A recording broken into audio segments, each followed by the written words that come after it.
I wanted to find a primary source of a historical figure that students would continue to learn about throughout their education. And I knew that I also wanted to choose a somewhat polarizing historical figure and allow the students to assert their own informed opinion on him based on Christopher Columbus's own words from his personal diary. So after we did the close read, students did have a strong reaction, which made for a very rich learning experience. As a whole group, we engaged in a couple of academic conversations where students were able to practice critical thinking skills, cognitive flexibility, while exchanging evidence-based inferences. So all of the students expressed some form of shock that Christopher Columbus valued money and fame over human lives. And the consensus of the class believed that humans should be equal and no one should be forced into slavery. So after the class discussion, students wrote their understanding of the primary source by making inferences while using textual evidence to support their point of view. And the students seemed to respond very passionately to this assignment.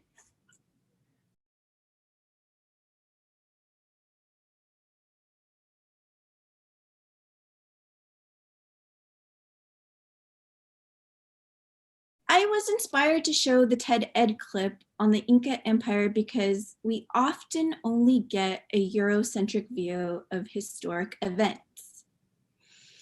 And I wanted students to see what a complex empire the Incas had created. So my goal was to present a more culturally aware perspective in order for my students to be well-informed global citizens of the world. And the students were very engaged in discussing alternative ways to resolve the conflict that they saw between the Spanish and the Incas. And I was really interested to see that all of the students, their ideas were tied to something fair. Both people could be happy. I actually gave them a homework assignment to write a reaction paper on the lesson.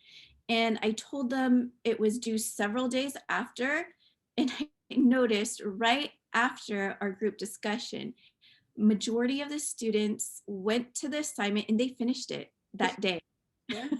And something that was very surprising and I was really excited for was the next morning we have kind of 15 minutes of free time before we start class, and they were talking about the TEDx Inca Empire video and discussing it. So that I was really impressed, and I could tell that that lesson really made an impact on them. I think being on virtual learning really inspired me because right away I knew I had to pick something that was really going to grab their attention. So I really looked, and there was a lot of resources online for exciting videos, and I picked something that I thought was age appropriate for them. And I also tried to keep in mind, I wanted to introduce them to something they were probably not familiar with. And I also took into account that the majority of students were Latinx and that they might be able to relate to this on some level, and that would also gain more interest in the subject. I think that it was a really powerful learning experience for myself because I saw that there is like really great value when you create culturally aware curriculum that's accessible to all of the students. That was another important thing, that all of the students were able to grasp the concept. The students felt safe in the classroom environment to exchange ideas. Some people had some controversial ideas, but no one was condemning anyone for them. They were talking it out. They were learning from the past, and the students were speaking on the peaceful world that they would like to live in for their own future. And that gave me a lot of hope.